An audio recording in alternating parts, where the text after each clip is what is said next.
Yo, it's your boy Kenny B Speaks, and this is your Motivational Minute. You see, our lives are a byproduct of our thoughts.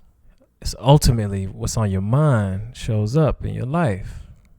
Think about a time that we create something that just originates from a thought or an idea, or we come up with a new business or a new product or a design or a look simply just because we thought about it.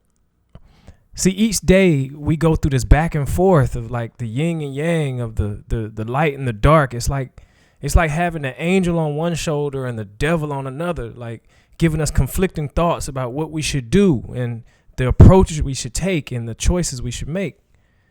It creates this sense of anxiety and this warfare in our mind, and we can't think. And so we try to attach ourselves to spiritual beliefs and affirmations and daily communion with the spirit to keep our mind right, to help us think.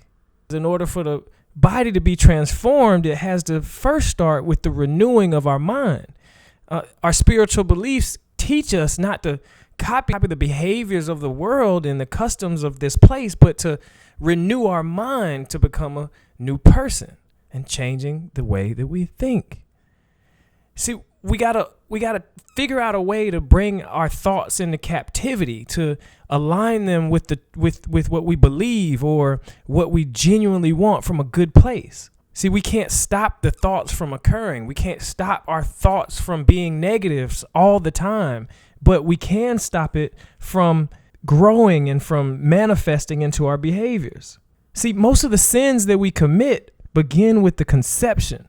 Therefore, sin isn't necessarily an act, but a process.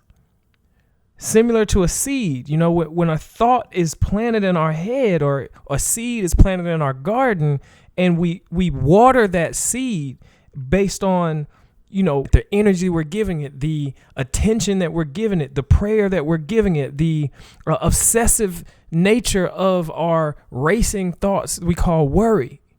And, you know, that seed is going to grow, that thought is going to manifest and guides our behaviors and directions and our reactions to life in different ways that conflict with what we say that we believe in.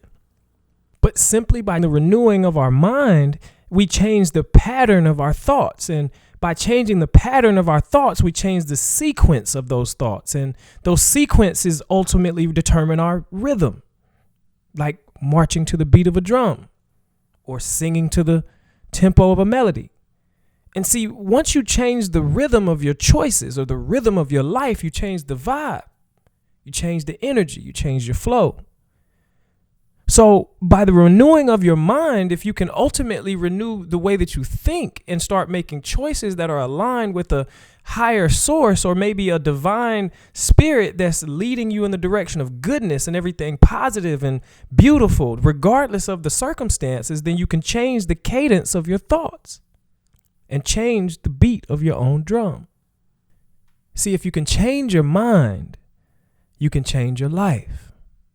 Simply by changing the way that you think. That is the power of renewing your mind. It's time to change the vibe.